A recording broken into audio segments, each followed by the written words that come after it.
Good Saturday, East Tennessee. Welcome to More Living with Jim Brogan, where it's all about living the best years of your life your way. This is News Talk 98.7 WOKI. We're on every Saturday at 9 a.m. and again at 3 p.m. So thank you for tuning in this week. Did you know that baby boomers will pass down an estimated $68 trillion in wealth to their heirs? You know, estate planning is an important, in sometimes an integral part of retirement planning, and for many reasons. You know, you've worked hard for your money. Now, granted, you want to use it for you as you need in your retirement. But, you know, you also don't want to run out of money. So you're going to be very careful you don't spend down too quickly. Some of you listening, you know, how you leave a financial legacy for your kids and your family is extremely important. Others may say, Jim, you know what? I've given my kids great opportunities in life. Take care of us. Take care of me. But, you know, whatever you do have left, make sure that it benefits the people you want it to benefit and that you don't create problems with it and you don't have an unreasonable tax bill for your estate. And so, in other words, you just really want to see it passed down in the most efficient way possible. Unfortunately, costly mistakes are all too easy to make, and without careful planning, you really could end up passing on a larger tax burden, or leaving heirs uncertain about what to do, or leave them stuff in a way that could make for problems in the family and problems with the relationship. So it's important to discuss how you plan to transfer your wealth with your professionals. Now, your professionals, you know, you probably need an estate planning attorney. You probably need, you definitely need an accountant. But, you really need a wealth management type of person to really kind of pull all that together. What I have found, unfortunately, is that for many people, you do your estate planning with your legal documents with your attorney. You do your taxes with your CPA. And frankly, most people, that means looking in the rearview mirror. You know, like you're doing your tax return right now for 2020. And you're looking at things that already happened in 2020. So it's a rearview mirror exercise. It's not forward-looking. Tax planning is more forward-looking. And that's not what most people do with their CPAs. Yet that's much, much more powerful in terms of saving you on your taxes, and then you may do your investments somewhere else. But there's nothing pulling it all together that's looking at all of it in totality. So I kind of want to get into some of the estate planning things today. You know, if you have questions about your retirement and your estate plan, you're in the right place. So here's what we're going to cover today. We're going to cover estate planning basics. Who needs an estate plan? Do you need an estate plan? We'll talk about a popular estate planning strategy that was recently eliminated. And we have new guidance from the IRS about how you pass on IRAs. Brand new guidance that's different than what we had expected, almost that anybody had expected. We'll talk about the tax benefits of Roth. Are they overblown? What are some other ways to efficiently pass tax advantaged assets to your kids? And how to talk to your loved ones about all this. You know, that's really, really important that everybody be on the same page. So how do you do that? So I'm going to answer some retirement and estate planning questions that you might have and talk about some potential solutions to common problems. You know, your finances and your family is unique, so your estate plan and retirement plan shouldn't be a one-size-fits-all solution. So always feel free to give us a call if you'd like to talk. We could start out with a 15-minute introductory phone call, or we could schedule a complimentary review, 865-862-6800. Or you can go to our website at broganfinancial.com to sign up for a complimentary financial review. Now, so do you need an estate plan? Now, my answer to that for anybody listening is if you own something and you love somebody, you need an estate plan. An estate plan is much more than just a tax plan. An estate plan includes how are you taken care of while you're alive, and then how are things handled at your death. So, an estate tax plan focuses on the taxes, but that's only one part of an estate plan. Now, we've all heard about celebrities who have died without a will, right? Prince, Michael Jackson, and all the disagreements over their estates. Now, more recently, Larry King died having amassed a fortune worth about $50 million. Now, I don't know if you're aware of this, he had 8 marriages with 7 different women. So his estate planning situation, to put it mildly, was a bit complicated, as I'm sure you can imagine. And he was in the midst of a divorce settlement with his 7th wife when he died. And now she's fighting against what for him was a handwritten will that excludes her. While your estate planning situation probably isn't filled with this kind of drama, it's still important to have an estate plan in place. So let's talk about the key components of that. Everybody needs to have a will. And the most common mistake I see with a will is not keeping it updated. You should be updating your will, I would say, about every 5 years. Or if you have a major life event in your family, a marriage, a divorce, a birth, or a death. You need to get it out, look at it. You should definitely be touching base with your attorney every 5 years. Now, by the way, I'm not an attorney. I am certified in estate and trust services. And the reason is I need to have a pretty good knowledge of all of these things because at my firm, we kind of help coordinate all this for most of our clients. And we work with your attorney, with your CPA, but we kind of make sure everything fits together because it's really different pieces to a puzzle and they have to be brought together. So everybody needs to have a will. Now, it's also important to know what the will does and does not cover.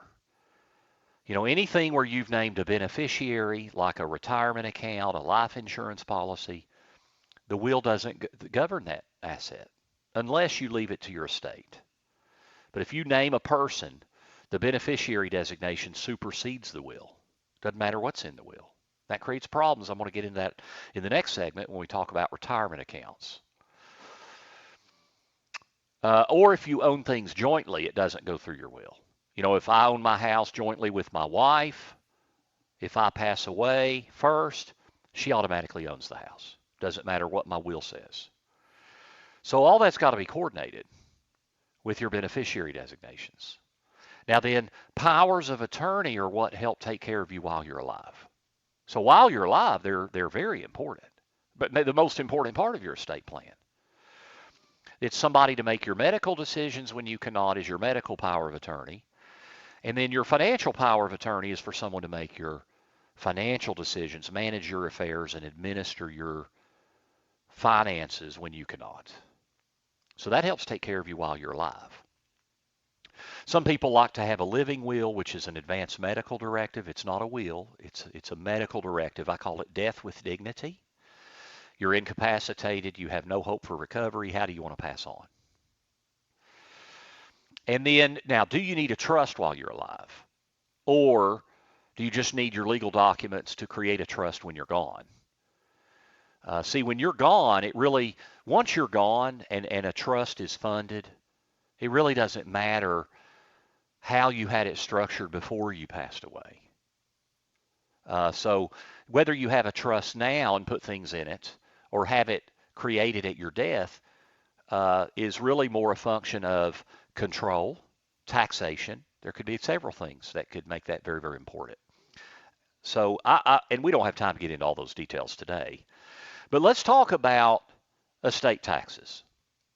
The estate tax, the lifetime exemption for estate tax for an individual right now is $11.7 million. Now, for a married couple, that's double, $23.4 million, if things are done properly when one spouse dies. A married couple would automatically get $23.4 million. Pretty big number. Now, that number was basically doubled with the Tax Cuts and Jobs Act.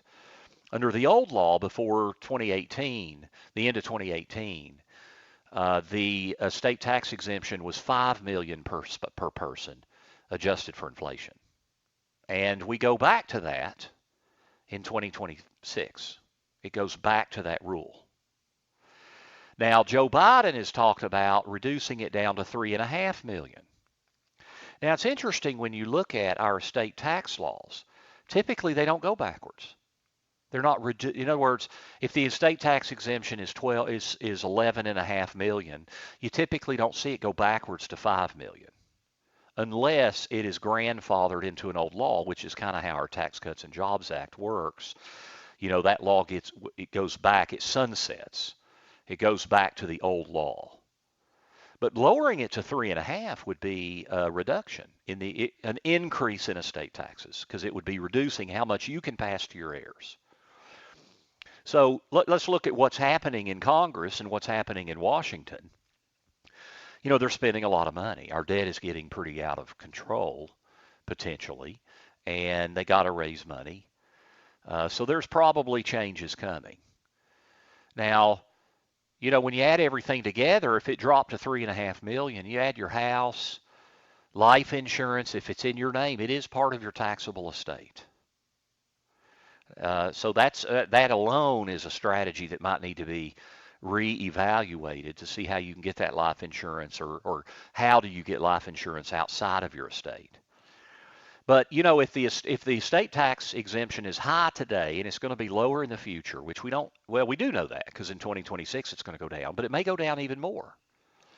If you have a pretty nice size estate, healthy 7 figures or even 8 figures, you might want to be doing some things now to take advantage of the higher estate tax rules. To take advantage of them now and get them out of your taxable estate while you can, so that you're protected potentially from future tax law changes. So this is very, very important stuff. And when you add all this together, your retirement accounts, you'd be surprised how quickly you might get to 3.5 million. Now, for everybody, most people, one of their top 2 assets, if not 3 assets, when you add them all together, is your retirement accounts. And there's no exemption for taxation on retirement accounts.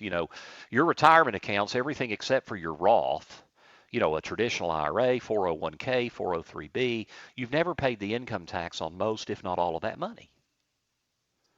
And so if you don't pay the income tax on your 401k and you die and it goes to your kids, who's going to pay the income taxes?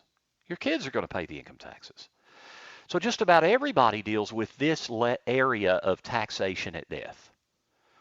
All right, so, in summary, when we talk about do you need an estate plan, again, if you love somebody and you own something, you need an estate plan.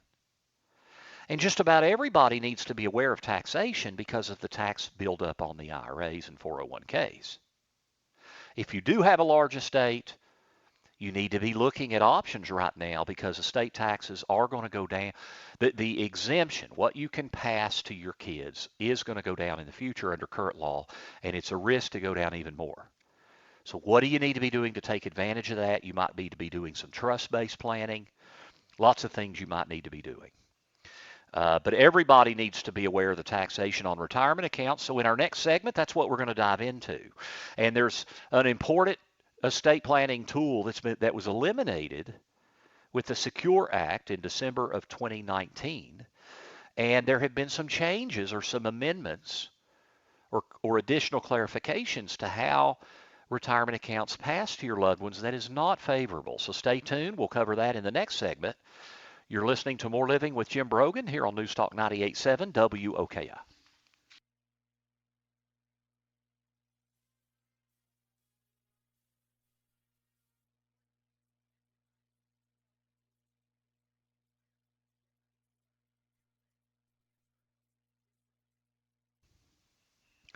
Thanks for tuning in. This is More Living here on News Talk 98.7 WOKI.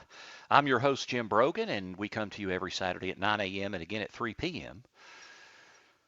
We're talking about important estate planning things that you need to be aware of. Do you need an estate plan? And, if you own something and love somebody, you need an estate plan. Just about everybody's going to deal with it, with taxation in their estate because of the income tax buildup in retirement accounts that has not been taxed, IRA, 401k, 403b. Those with larger estates that have healthy 7-figure estates might need to be doing some additional estate tax planning because the estate tax exemptions, meaning the amount of money you can leave to your heirs without estate tax, is going down at the end of 2025, and it's at risk of going down even more, which means you might be subject to estate tax at 40, 45% maybe. Under current law, it'd be 40. So all this is important. In this segment, we're going to talk about how the retirement accounts are passed and to your loved ones, and this really is the most overlooked area in estate planning today. Now, I do want to mention this is one of a couple of the big topics that we cover, or that I cover in the class at the University of Tennessee, Financial Survival for Retirement. The last class for the spring is coming up. It's just a couple of weeks away, May the 4th and the 11th. 2 successive Tuesdays, again, May the 4th and the 11th. 2 2-hour sessions. I cover 7 main areas, and actually these are a couple of the areas: estate planning, IRA distributions, during your lifetime and death, plus a lot of other very valuable information. So if you'd like more information about that class, we are offering that class through the University of Tennessee. UT is offering it both virtually and in person. Now, I love in person, and they're using full protocol to protect people. A lot of you have had vaccines already. I've had COVID in early January. So as of right now, I'm pretty protected. We'll get the vaccine when it becomes safe for me too, when I don't have antibodies. But I'll be wearing a mask, and we'd love to see you there or virtually. You can get more information at financialsurvivalforretirement.com, and you can download a syllabus. There's a brief video about the class. You can click to register. We'd love to see you there.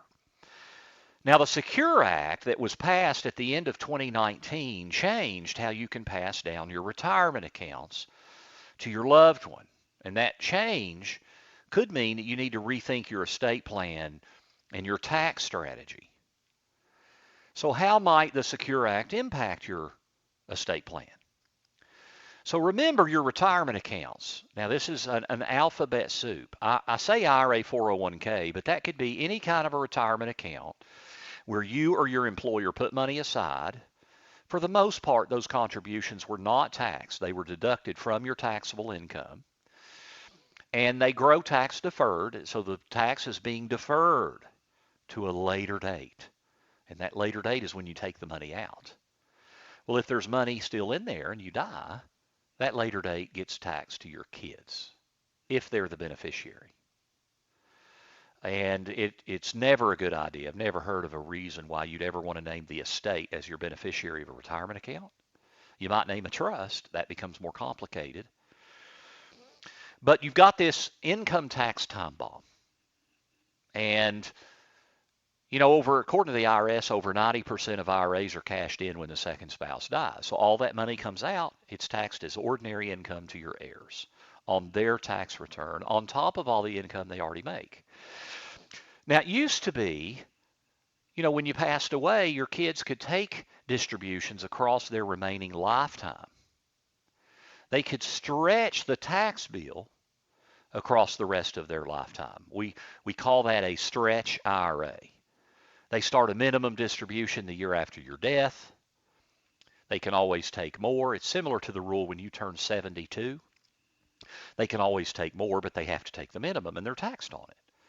Well, now, when you pass away, the kids have to take all the money within 10 years. Now, to clarify, if somebody died before January 1st of 2020, their beneficiaries can still utilize the old stretch IRA rule.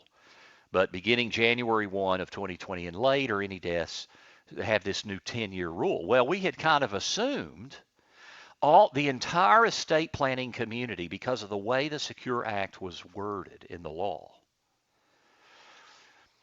the overwhelming preponderance of thought was that when your kids inherit the IRA or 401k or Roth, that you didn't have to do anything the first 9 years, but whatever's in there in the 10th year had to all come out. So there was no rule on what you had to take out during the first 9 years.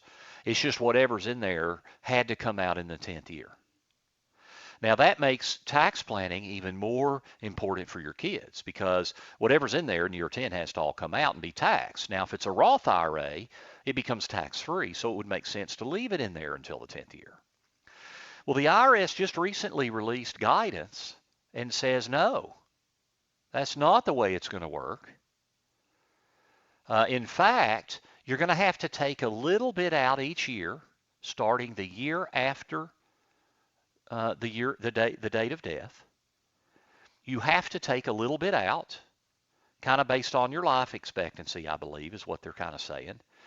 But then whatever is in there in the 10th year does have to all come out. But that eliminates some of the flexibility. So you've got more tax issues because that money has to come out over 10 years instead of life. And now they've made it even less flexible. Now, and this would be important if somebody died in your life last year in 2020. That means this year you might have to take a required minimum distribution, even though that's not what we thought up until now. We thought you don't have to do anything until the 10th year. I would not rush out. If it were me, I would not rush out and say, oh, I've got to get that money out, that minimum distribution in 2021 for an account that you inherited from your parents that died last year, as an example. Because this is yet to be determined, in my opinion. The law, the way the Secure Act reads, it's very clear, the way it's worded, without getting too technical with you on the air today, that the intention was no rule until the 10th year. You didn't have to take a little bit out each year. But now the IRS has released this guidance. So this is yet to be worked out, I think. I think Congress could step in. I think there could be debates and arguments about how it's going to be interpreted. But man, it's something you better be watching. Because if somebody passed away last year and you inherited an IRA and you have to take a little bit out each year and didn't understand it, the penalty is 50%. So if you had to take out a $10,000 distribution and you didn't take it, it's a $5,000 tax penalty. The real bottom line here is I just want you to understand that retirement accounts have a whole different set of complications when they go to your heirs. And as I said a minute ago, it's the most overlooked area in estate planning in my view. And most estate planning attorneys that I talk to that understand these rules agree with me. And I will say the average estate planning attorney in this area I don't think does understand these rules. But there are plenty that do. Many I've had on this radio show and many that we work with closely. There are a lot of great options. But when it comes to your estate planning, you got to have an attorney and a financial advisor, in my opinion, that knows how this fits together. Okay? Also how the beneficiary designation fits in. Because again, the beneficiary designation supersedes the will. And it creates all kinds of complications because think about this. How big is a beneficiary designation on an IRA or a 401k? I mean, it's a little box on a form, right? Yet that beneficiary designation has full control and authority over who gets what, not the will. Well, how many pages is your will? Most wills are 8 to 10 to 12 pages long. I've seen longer, I've seen shorter, but that's kind of average, maybe 9 or 10 pages. Well, all that legal language is very important. It covers things like what if people don't die in the right order? Or what if there's a minor child? Minor children cannot inherit assets. What happens to it? There's all kinds of important wording in there. Well, you don't have that in a little box on a form for a beneficiary designation. So IRA planning and 401k and other retirement accounts really is a critical part of an overall retirement and estate plan. And it starts with how you take distributions in your lifetime and how they're going to be taxed. I'm not going to get too much into the income tax planning while you're alive because we're talking about estate planning today. But at 72, you're going to lose a lot of control of your income taxes because you have to start taking those minimum distributions from your retirement accounts and they're taxed. You got to start taking out about 4% and be taxed on most, if not all of it. So the planning during your lifetime is important, critical. And the planning of what happens when you're gone is critically important. Now we cover, as I said, all of these in my class at the University of Tennessee, Financial Survival for Retirement. You can get more information at financialsurvivalforretirement.com. You can also schedule a consultation with me in our office. If you go to broganfinancial.com, you can sign up for that. We can either do a 15-minute introductory phone call where you can tell me what you're looking for and ask me questions. That time is all about you, or you can come in for an appointment. But we've got a lot of tools to try to help you make informed and prudent decisions that can impact the quality of your life. So check it out online, broganfinancial.com. Now, when we come back, we are going to talk a little bit about the tax planning on these retirement accounts and overall, because whether it's income taxes on retirement accounts that are due when you die, or you have a taxable estate, or you have several $1 million in a state that isn't taxable now, but could become taxable under potential new laws. How do you need to be addressing that tax planning? So don't go away. You're listening to More Living with Jim Brogan right here on News Talk 98.7 WOKI.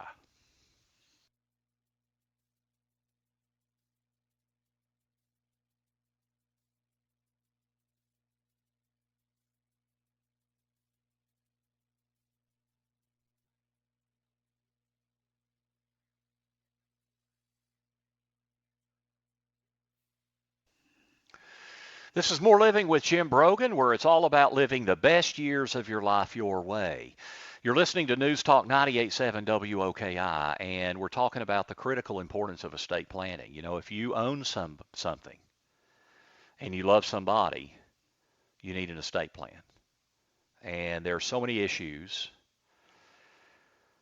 We've talked about the income tax issues that are due on your retirement accounts. That's the most obvious issue that almost every retiree faces, or soon-to-be retiree. And then we've got this risk of estate tax laws changing pretty dramatically in the coming years, where you don't have a taxable estate now, but you may in the future. And how do you plan for that? In this segment, we want to get out a little bit ahead of this on especially the income taxes that are due on your retirement accounts and how you can plan for that. You know, we've seen just more and more government spending due to COVID-19, and I think we'll likely see more in the future. And this could mean a much larger tax bill later on. And there are many long-term tax minimization strategies that can help you. Things like Roth IRA, capital gains tax planning. You know, capital gains, the tax treatment for long-term capital gains is one of the greatest things the IRS has ever given to us. So, matter of fact, let me tell you the 3 greatest things Congress has ever given us in the Internal Revenue Code. All right? I would say number 3 would be the tax treatment of long-term capital gains. We actually have a 0% tax bracket in our tax code for long-term capital gains, depending on your other income. I'm going to unpack all 3 of these. Number 2 would be Roth IRA. We're in a low income tax bracket today, historically. And the ability to put money in a Roth and have it grow tax-free for both you and your heirs is pretty powerful. Now, I do think Roth IRAs are overused. So again, we'll unpack that too. And then the number 1 would be the tax-free nature of life insurance. Now, when I say the tax-free nature of life insurance, it is income tax-free. It is not necessarily estate tax-free. As a matter of fact, most people, the way they own their life insurance in their name, in your name, it is part of your taxable estate. Now, don't get me wrong, if you have a named beneficiary, it is not part of your probate estate. It doesn't go through probate because you've named a beneficiary. But it is part of your taxable estate. And that's where some people can run into problems with maybe where the tax laws are going in the future. That can be solved. But the income tax-free nature of life insurance is really, honestly, in my view, the best thing the IRS has ever given us. But let's unpack all 3 of these. Let's start with capital gains. So, you know, capital gains tax planning, regardless of your income, the tax rate for long-term capital gains is almost always going to be much, much more preferable than ordinary income. You know, when you're in a 10 or 12% ordinary income bracket, your tax rate for long-term gains is 0. And this is one of the most overlooked areas in tax planning. We do this every year in the fall with our clients. Hey, do you need to be doing some tax harvesting? I don't mean loss harvesting. I mean gain harvesting, where maybe the tax is 0. Now, if you're in a 22% tax bracket, your tax rate for long-term gains is 15. When you go up to 24 and to 32% ordinary income, your long-term gain rate's either going to be 15 or 18.8. And then when you're way up over, or 35 even. Now, when your ordinary income tax rate is 37%, your long-term gain rate is 23.8. So it's a substantial difference across the board. And one of the great things the Internal Revenue Code gives us, in addition to those tax rates, is the forgiveness of that long-term tax bill when we die. If I buy a stock or a piece of real estate for $100,000 and it grows to $200,000, that's a long-term gain if I've held it for more than a year. If I sell that, I'm going to pay anywhere from 0 to 23.8% in long-term capital gains taxes on the $100,000 of long-term gain. It went from 100 to 200. But if I die with it, the estate tax goes away. Or not the estate, excuse me, I said that wrong. If I die with the property or the stock, the long-term capital gain, the tax on that goes away. So now the tax basis for my heir is 200,000, not 100. So if they sell it, they only pay long-term gains on anything over 200,000. That is a tremendous benefit in the tax code. There has been a lot of discussion in Washington and in the Biden administration about changing how long-term capital gains work. They've talked about eliminating the long-term capital gains rate for people that make over $1 million. And you may say, well, Jim, that's a lot of income. I don't make $1 million. Well, but once we open up that Pandora's box, you know, if they do that now, do you think it's going to filter down and hit more people later on? I do. And that's been our track record and track record of almost all government, you know, civilized societies, is once you open that up, it starts dripping down and affecting more and more people. They've also talked about eliminating that step up in basis at death. So if I have a property I paid $100,000 and it's worth $200 and I die, my kids would still have to deal with the long-term capital gains taxes on the growth, whereas right now they don't. Now we'll say if you're married, so like what if my wife and I own things jointly and we own the stock and it goes from 100 to 200,000, I die. Well, what happens there, because she's still alive and we own it jointly? Well, basically half of that long-term gain goes away. But guess what? There's a strategy you can use in Tennessee with some trust-based planning where if it's set up properly, then when one of us dies, all of the taxable gain goes away. And that's also a very valuable strategy. Okay? So taking advantage of long-term capital gains and the benefits they offer is just tremendous. Now then, Roth IRA is a great thing. Now Roth IRA, we have to be careful with that. I believe that Roth IRAs are oversold because of the fear of future income taxes. But it is a reality that income taxes in the future are probably going to be much higher. They're definitely going to be higher because they go up after 2025, but they're probably going to go up much more substantially.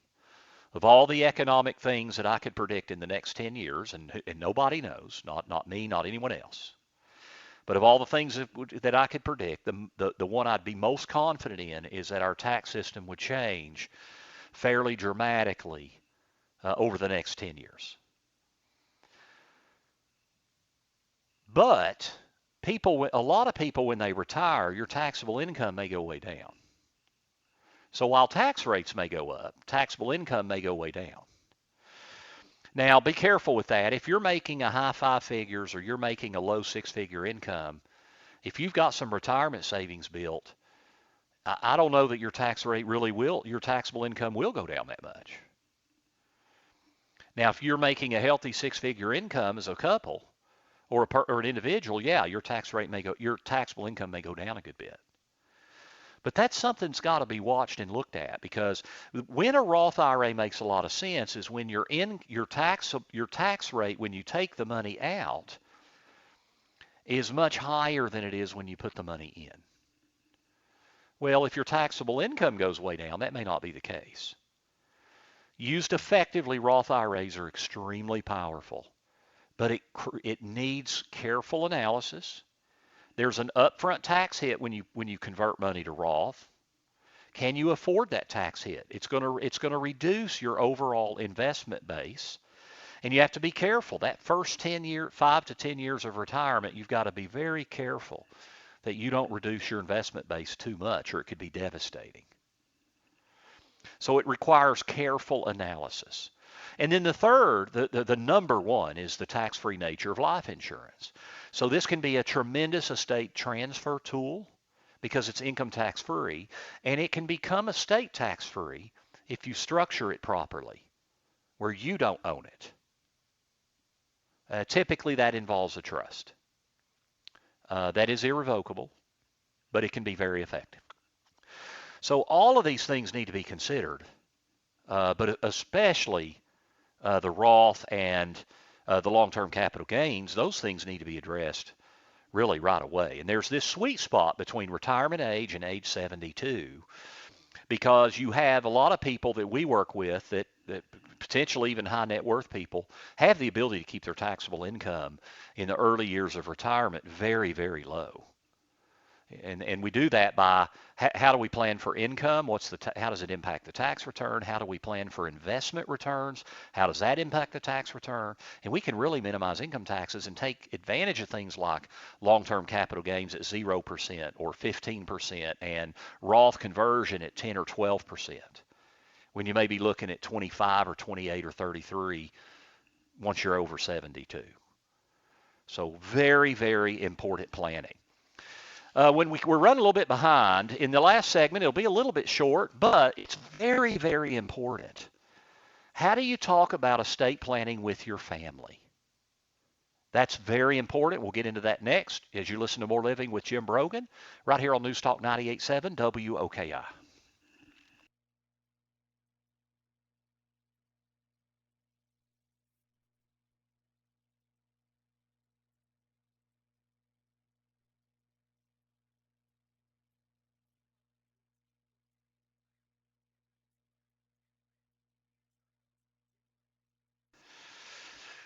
Thanks for tuning in this week. We're on every Saturday morning at 9 a.m. and again at 3 p.m. We also podcast all of our shows, our dollars and cents segments, and our retirement minutes right on our website, broganfinancial.com. Click on radio.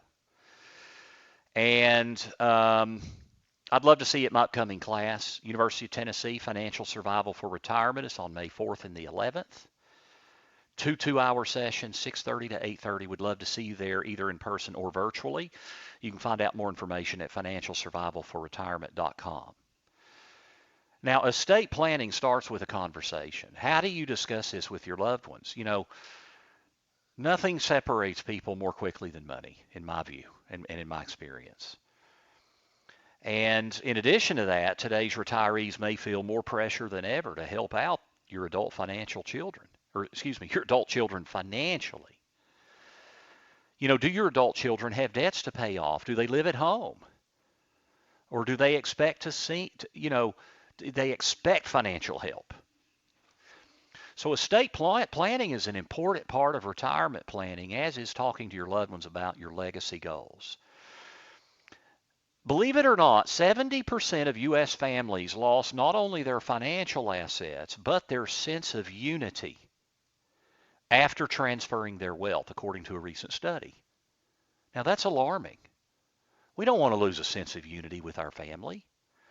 Communication is key when it comes to estate planning. You know, talking to loved ones about money can be difficult, but it's important to discuss how wealth transfer works, your legacy goals, and how you think your beneficiaries might best use any money that they inherit. You know, do you have adult children who are still financially dependent? Did any move back in during the pandemic or lose their jobs or ask for financial help?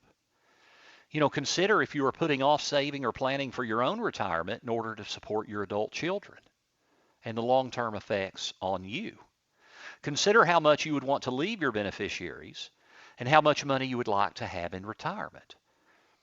What if you're helping one child and your other child's doing pretty well? How do you adjust for that in your estate plan where people don't feel bitter, remorseful, guilty, whatever the case may be? So it's important to have conversations. Now, interestingly enough, when we talk about estate planning, one of the things I don't like about our field is there's so much emphasis on the money itself, the assets you own. And when I consider the things that I'm going to pass to my loved ones, there are several main areas that I think about. I think about my values, my life experiences, how I've brought them up. I think about my relationships. We have relationship assets, the way we all get along. We have what I would call life experience assets. We have our religious faith. That's very, very important, and our values systems. And then we've got our financial assets. Well, if I asked you of those different kinds of assets we leave to our families, if you could eliminate one of them, what would it be? It'd probably be the financial assets. It would be for me, because if I can leave them great values, a great foundation of faith, how to treat people, how to have great relationships, and I can do all those things, the financial assets aren't as important. And they can build their own if I've done all those other things appropriately. But these conversations are important about protecting your legacy. What is it you really want to last? And I'm just very saddened by this statistic. 70% of U.S. families lost their sense of unity after transferring their wealth. So you've got to have good conversations. It doesn't mean you have to tell your kids all your stuff and all your money, but just conversations about how things work and what you want your legacy to be. Thank you for tuning in this week. We've discussed estate planning because a greater sense of family provides for greater living so you can live the best years of your life your way. Thank you to Chris running the board. Thank you to Jill. Jill does such a great job producing the show for me. And then thank you for tuning in. Sign up. Look at my classes. Go to broganfinancial.com. You can get all of our information about everything coming up and subscribe to our newsletters. Thank you for tuning in this week. This is More Living with Jim Brogan, only on News Talk 98.7 WOKI. Have a blessed weekend, and go Big Orange. Let's beat them Vanderbilt Commodores in baseball. God bless you.